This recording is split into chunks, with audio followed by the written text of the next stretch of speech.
Pode Aprender. O Pode Aprender é o seu espaço para debater temas importantes para a educação básica brasileira. Uma realização da Aprende Brasil Educação.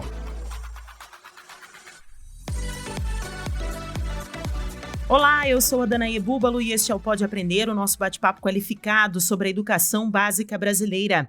Continue aí com a sua rotina, dando conta do seu dia a dia, enquanto você acompanha aqui mais um episódio cheio de boas ideias e também muito aprendizado. Vamos juntos?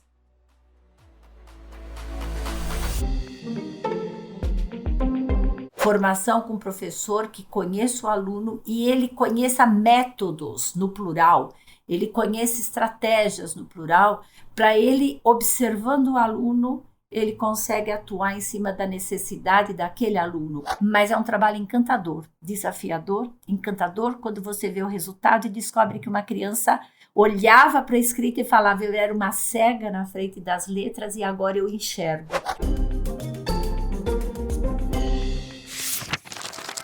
Livro aberto. O Pode Aprender está aqui para trazer discussões e ajudar o trabalho daqueles que pensam e fazem a educação acontecer no país. Mas aqui também é espaço de alerta. Quando pesquisas mostram que ainda tem crianças não sendo alfabetizadas, quando já deveriam estar lendo o mundo ao seu redor, é preciso parar e refletir. Uma pesquisa revelada recentemente pelo Ministério da Educação mostrou que pouco mais de 56% das crianças do segundo ano do ensino fundamental estavam alfabetizadas no país em 2021.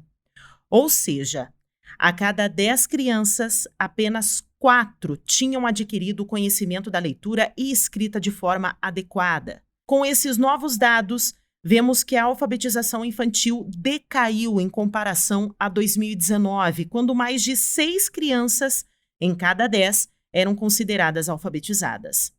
Entender os motivos desse grave cenário e saber o que é preciso fazer para vencer os desafios da alfabetização no país é o tema deste episódio do Pode Aprender. Pega a caneta. A nossa convidada de hoje é Inês Kiciomiscalo, diretora de Qualidade e Disseminação do Instituto Ayrton Senna. A Inês é formada em História e Pedagogia, ocupou cargos de docência e de gestão de escola e de rede de ensino na Secretaria de Educação do Estado de São Paulo. Desde 1999, pelo Instituto Ayrton Senna, ela atua na defesa dos direitos à educação, com o compromisso de apoiar políticas públicas para o desenvolvimento integral de crianças e jovens. Inês, seja muito bem-vinda ao Pode Aprender e muito obrigada por aceitar o nosso convite. Muito obrigada pelo convite. Eu agradeço muito também. Como eu falei agora há pouco, de acordo com dados recentes do Ministério da Educação, Inês, apenas 4 em cada 10 crianças do segundo ano do ensino fundamental estão alfabetizadas no país. Eu gostaria que você avaliasse esse cenário, e apontasse quais seriam as principais causas do Brasil ainda enfrentar tantos desafios com relação à alfabetização, Inês. Realmente é um dado alarmante, é um dado chocante, triste. Só que não é um dado que só surgiu agora. Não é uma questão que veio só com a pandemia. Nós tínhamos, sim, a pandemia piorou, porque a avaliação anterior a essa nos apresentava o inverso, que era 4 que não estavam alfabetizadas. E com a pandemia passaram a ser 4 alfabetizadas. Então houve uma inversão, isso só falando em língua portuguesa, tá? É uma situação que o país vem enfrentando historicamente, embora a gente tenha tido muitos movimentos, muitos programas, muitas propostas de alfabetização. Mas acho que o fator que impacta muito diretamente essa situação, que é o grande desafio do Brasil, é a questão de política mesmo, política pública. Normalmente, a gente tem visto a alfabetização ou as propostas de alfabetização como propostas de governo, propostas de ministros, no caso do nível federal, e não propostas do Estado, uma proposta do país, digamos assim, com um empenho de realmente alfabetizar. E nós temos historicamente também uma certa discussão sobre métodos de alfabetização, como se o método fosse alguma coisa milagrosa que resolveria o problema de todas as crianças, ignorando que as pessoas aprendem de forma diferente e que não é um único método, uma única forma, uma única estratégia que vai resolver para 100% das crianças. Então, nós temos uma fragilidade muito grande nas políticas, que não chegam exatamente a ser políticas. Nós temos uma fragilidade muito grande na gestão do processo de alfabetização, a gestão que está desde o problema da gestão da sala de aula, a gestão da escola, da rotina escolar e a gestão da própria política, que implica diretamente uma questão de monitoramento, uma questão de avaliação. E a cada nova proposta, geralmente se começa do zero, mais ou menos. É como se realmente naquele momento fosse resolver o problema e o que foi feito antes foi ignorado. Então, nós acabamos não trabalhando com processo, mas acabamos trabalhando com saltos, digamos, momentos de investimento numa determinada proposta, esquecendo o que aconteceu antes. E aí acaba deixando os próprios docentes, os próprios educadores meio perdidos, porque às vezes eles sabem trabalhar numa direção e vem uma proposta que leva eles para outra direção. E um outro fator que a gente tem muito sério é a questão da formação dos próprios alfabetizadores. Nós tivemos, desde que foi aberta uma democratização da entrada dos alunos, do acesso dos alunos, nós tivemos uma entrada de uma população mais vulnerável, de uma população que não vem de ambientes onde a leitura, onde a prática, o uso da língua seja muito comum.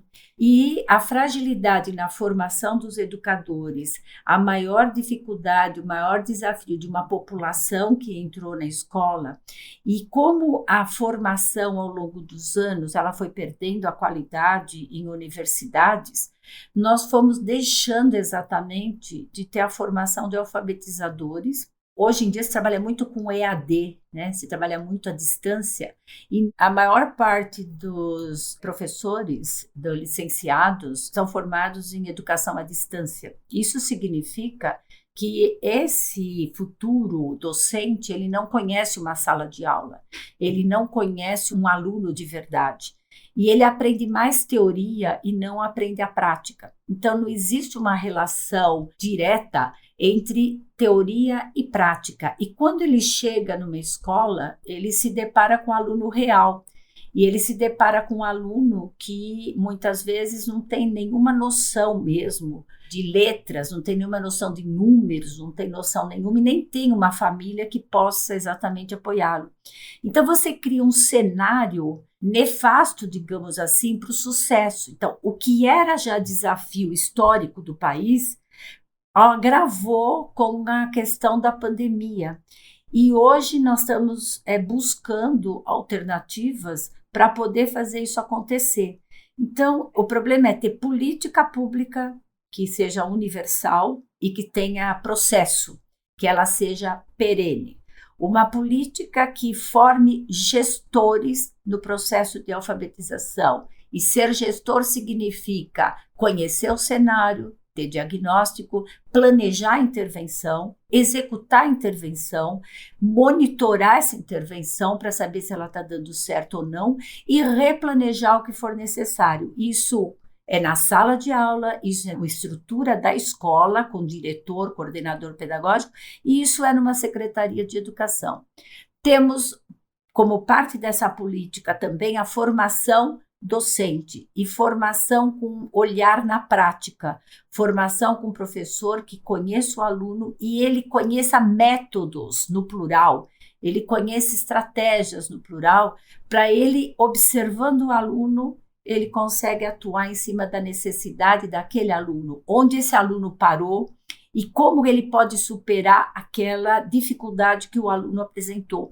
E esse educador precisa também ter noções hoje da neurociência, de como é que o cérebro processa a aprendizagem da leitura, da escrita, da oralidade e dos cálculos matemáticos. porque são processos diferentes e que precisam ser trabalhados articuladamente, mas com intervenções diferentes, planejamentos e atividades.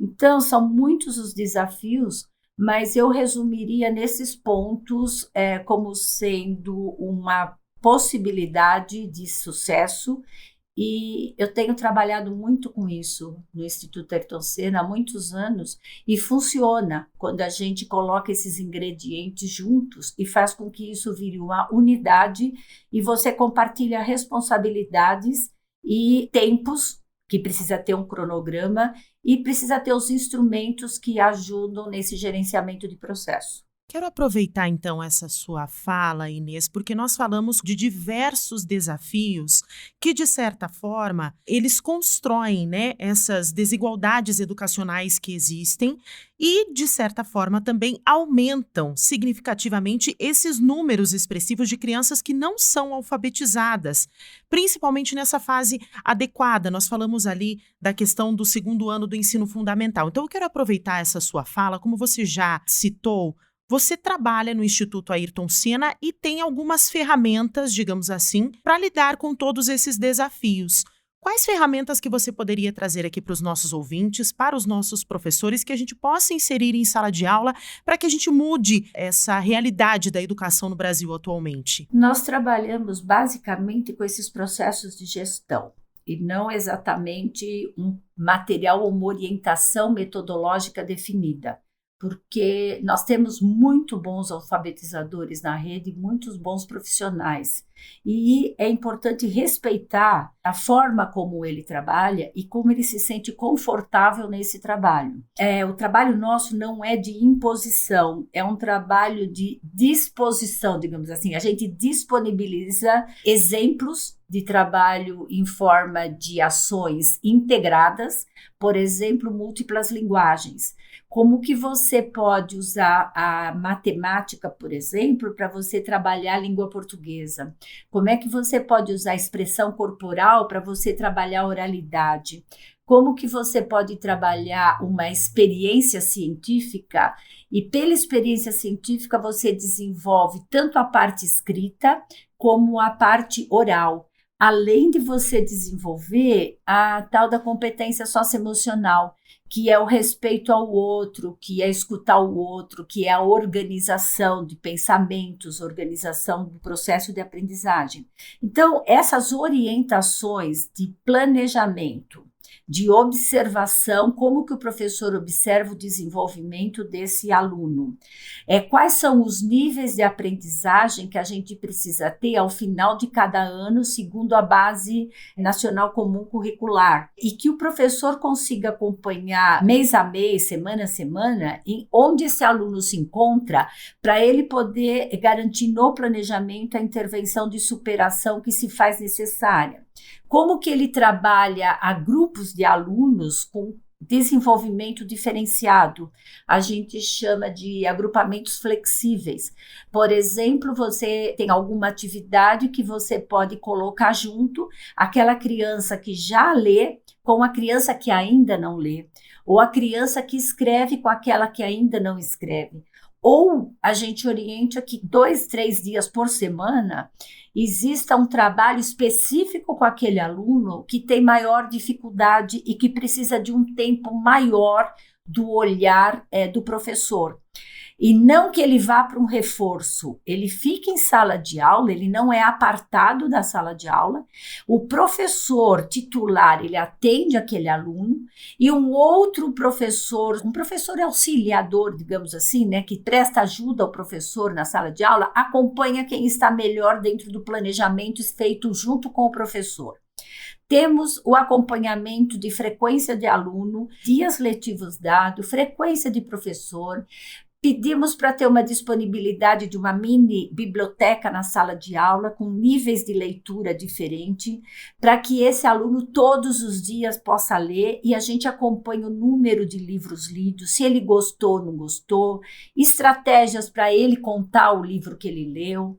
Como é que a aula tem uma rotina? É fundamental ter uma rotina para esse aluno poder fazer a gestão do seu próprio processo de aprendizagem, para ele saber que a aula começa com uma acolhida, depois a aula tem uma leitura, a aula tem uma correção da lição de casa, para ver se ficou uma dúvida de um dia para outro.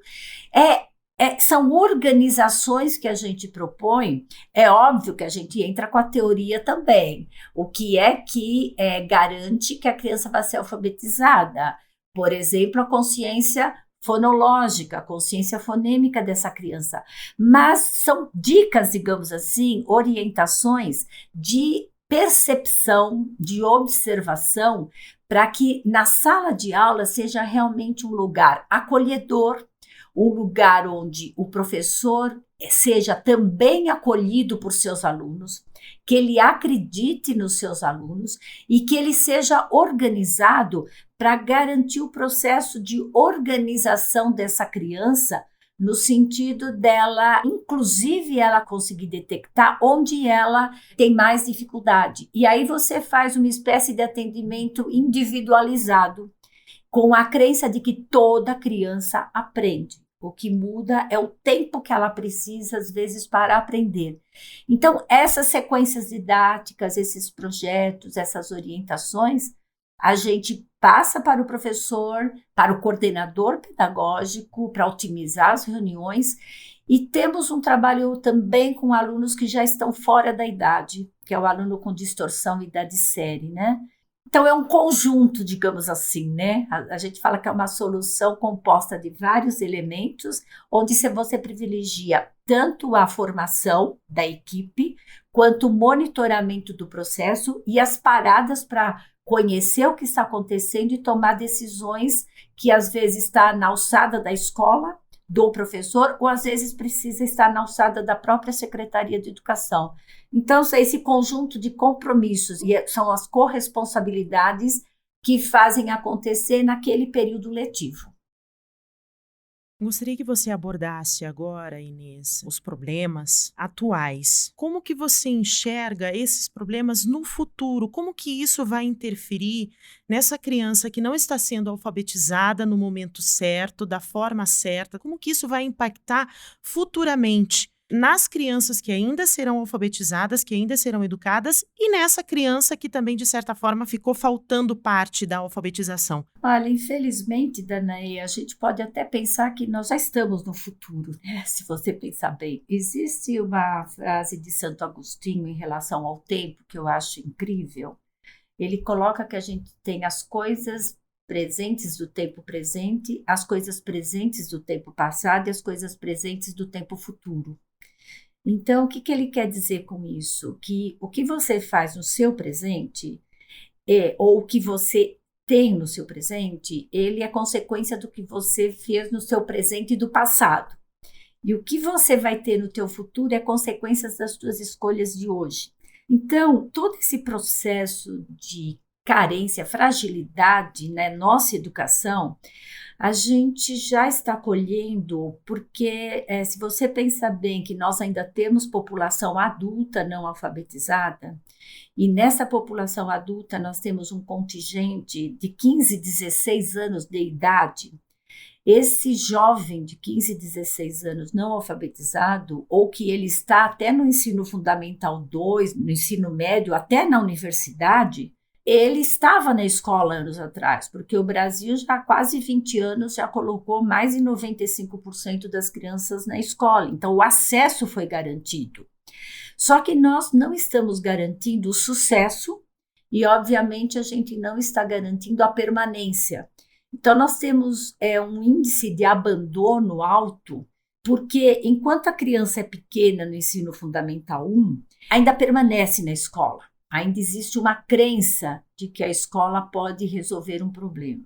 Quando ela vai crescendo, entra na adolescência e depois no jovem, né, ele percebe se a escola não significa nada. Por quê? Porque ele não está aprendendo, porque ele não tem nem competências para aprender, porque ele não foi bem alfabetizado, ele não desenvolveu os cálculos matemáticos básicos que ele precisaria ter desenvolvido. Ele vai abandonar a escola, essa geração neném, essa geração que chega como adulto e a gente tem a perda realmente de pessoas incríveis que não conseguiram ir à frente na escola e muitas vezes elas são consideradas culpadas. São crianças que muitas vezes são ditas que elas não têm interesse, que elas não têm cabeça, que não dá mesmo para isso. Ele acredita e sai. E aí nós temos gerações já que acabam entrando num mundo não muito bom, não muito favorável, não saudável, pessoas que vão para subemprego. Então, nós temos uma perda enorme no âmbito pessoal. São pessoas que passam a não acreditar mais em si mesmo, eles acham que eles realmente não têm futuro e eles deixam de empreender atividades que poderiam ser capazes se eles tivessem superado etapas na sua aprendizagem com sucesso. E os resultados do PISA mostram muito bem isso. A nossa geração, as nossas crianças, os nossos jovens de 15 anos, metade deles não conseguem chegar nem no nível 2, que é o mais baixo do PISA. Quando a gente pensa em matemática, isso é estratosférico. Nós temos só, de cada 10, 3 só conseguem chegar no mínimo, e em ciências, quase que metade é que só chega, 45% chega. Então, o que acontece com isso? Nós não temos nem população preparada dentro do necessário que o mundo no século XXI pede, além do século XXI pedir pessoas dinâmicas, pessoas que conseguem dominar seu destino, pessoas que sabem fazer escolhas, pessoas que são criativas, que têm curiosidade, que se dão, que se comunicam bem, que têm a autogestão dos seus processos. Nós temos pessoas que não estão preparadas para os desafios tecnológicos que nós temos hoje. Então, os desafios tecnológicos requerem um mínimo de conhecimento. Então, nossa população usa muito rede social. É incrível o uso que o Brasil tem, a quantidade de celulares, mas são essas comunicações que é outro tipo de linguagem, né? Que são emoji, que são abreviações. Então, na hora de ter uma comunicação mais formal, de precisar conviver num ambiente mais formal, não tem preparo. E aí nós temos muitos brasileiros que estão nos lugares melhores em países fora do Brasil, porque eles não encontraram nem condição aqui dentro. Então, veja, o futuro que a gente está vislumbrando é um futuro que tem pessoal, de perda de pessoas, e é um futuro que tem perda para o país. E eu vejo que nós estamos incorrendo agora, novamente, temos o risco de estar incorrendo no erro de deixar a matemática de novo de lado. Quando a gente fala em alfabetizar e pensa só em língua portuguesa. Nós precisamos pensar em números, precisamos pensar também nos cálculos matemáticos e nós temos que pensar também na ciência. São desafios que o Brasil ainda não conseguiu enfrentar porque não fez o básico, que é a pessoa conhecer, usar a comunicação da língua escrita no seu dia a dia de uma forma competente. Então, veja, a situação não é boa e a pandemia piorou no sentido de que nessa fase que tem uma relação afetiva incrível dentro de uma sala de aula, essa criança perdeu. Mesmo aquelas que tiveram acesso a videoaulas, aquelas que tiveram recursos em casa, que tiveram recursos da escola, elas também foram prejudicadas, porque a aprendizagem, a alfabetização é uma relação humana, é uma relação que pega as emoções e estão juntos, e essas crianças perderam. E a gente tenta recuperar, é possível recuperar, os nossos programas de correção de fluxo mostram isso, mas você perdeu aquela janela, como se fala, da oportunidade, aquela fase em que a criança está totalmente aberta e ela precisa ter um esforço muito maior depois e nem todas conseguem esse esforço porque o ambiente que ela está, às vezes, não é propício a isso. Perfeito, Inês. Para a gente encerrar rapidamente aqui o nosso bate-papo, o MEC desenvolveu o Compromisso Nacional da Criança Alfabetizada. Como que os agentes públicos, as escolas, os professores, a comunidade escolar num todo podem estar atentos e alinhados com esse compromisso? Acho que nós temos alguns pontos favoráveis, né, dessa proposta, e eu considero que um dos pontos que a gente precisa agarrar, digamos assim, né, precisa abraçar, e as redes de ensino precisam abraçar, é a liberdade de proposta que esse compromisso coloca. Ele não vem impondo uma forma de trabalho, ele não vem impondo um material, ele está amparado pela autonomia das redes de desenharem a sua política de alfabetização. Eu acho isso ótimo, é um dos pontos assim mais fortes que eu vejo do compromisso, porque ele não engessa, ele respeita e ele empodera, digamos assim, a equipe local, a equipe do território. Ele também tem uma proposta interessante de apoio à formação de política com os articuladores. Eu não sei exatamente avaliar o perfil desses articuladores que estão sendo colocados, mas isso é muito importante. Alguém que conheça o território e está se propondo que cada município que aderir tenha o seu, e praticamente quase 100% dos municípios aderiram, ele tenha um apoio, um suporte, ele tenha uma pessoa referência no local. Existe uma pessoa referência, um profissional nas regionais, estaduais e na própria rede estadual. E ele fala muito do regime de colaboração. Então, são alguns pontos muito importantes a serem destacados que nós ainda não vimos como vai acontecer, mas também busca a formação do alfabetizador. Então, nós não podemos realmente deixar ninguém para trás. Essa é a mensagem e é o que a gente precisa agora aproveitar, e nós não temos muito tempo. Inclusive, eu acho que alguns lugares, algumas redes, algumas escolas podiam começar 2024, deviam começar 2024, um bom diagnóstico de alfabetização, na rede inteira, saber onde estão os problemas e dedicar 3, 4, 5 meses, se for preciso, para desenvolver conteúdos básicos de matemática, leitura, escrita e compreensão dessas crianças.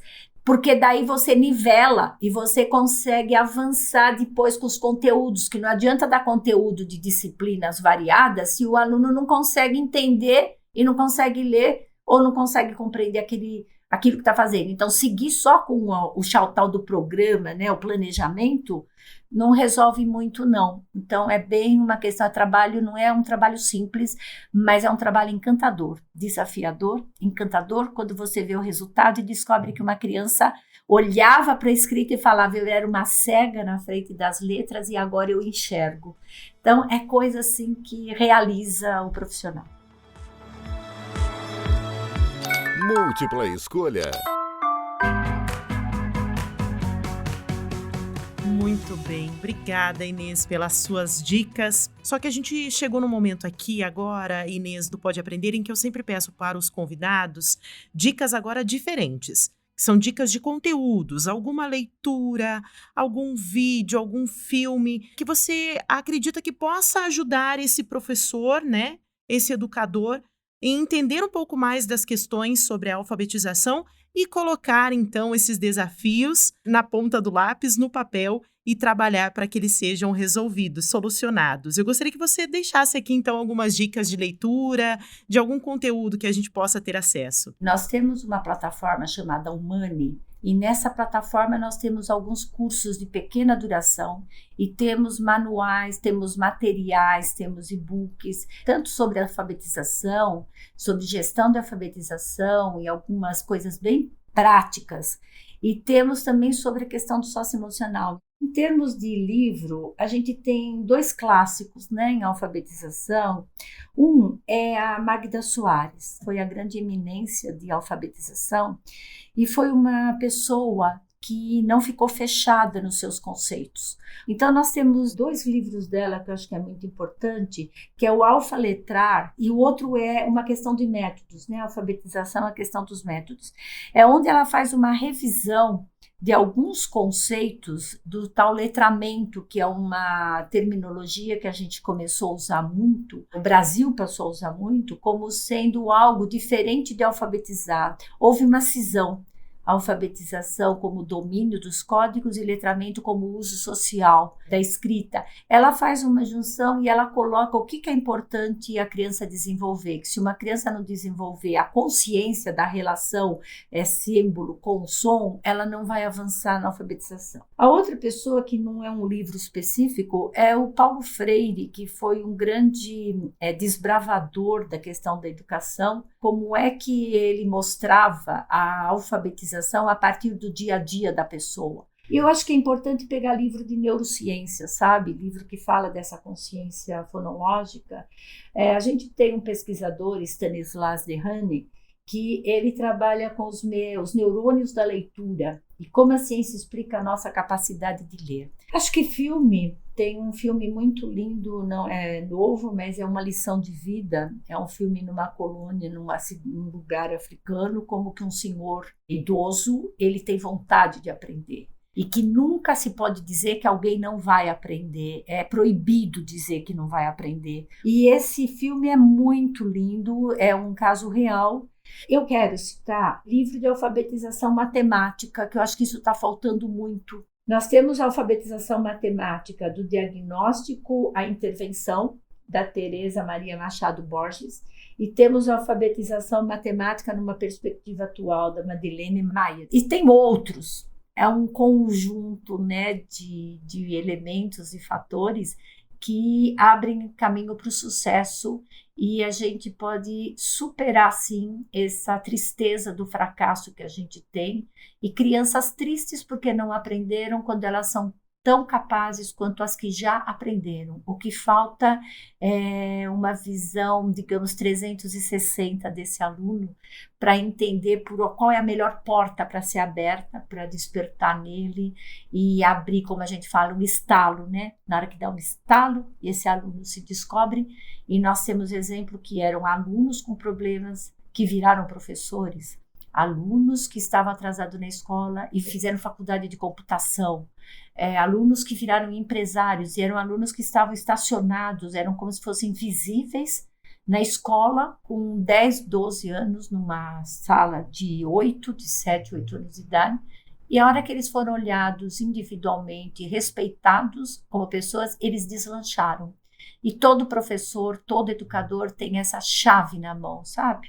De fazer a coisa acontecer, de estalar os dedos, desde que ele ame o que ele faz. Diversão para casa. Inês, muito obrigada pela tua participação. Foi um bate-papo extremamente importante. Acredito que a gente trouxe muito conteúdo aos nossos ouvintes, principalmente agora que vamos entrar em período de férias. Então, mais uma vez, eu quero agradecer a tua participação aqui no Pode Aprender, e vou deixar aqui aberto agora um espacinho para que você possa deixar até os seus contatos, para quem quiser conhecer um pouco mais do seu trabalho, ou ainda ficou alguma dúvida, quer fazer alguma troca de informação contigo, se você puder deixar os seus contatos para os nossos ouvintes. O meu e-mail, vocês podem depois colocar aí no podcast, é IKM, I de Inês, K de quilômetro e M de Maria, @ias.org.br. Perfeito. Inês, mais uma vez, muito obrigada pela tua participação. Obrigada a vocês pelo convite, pela oportunidade.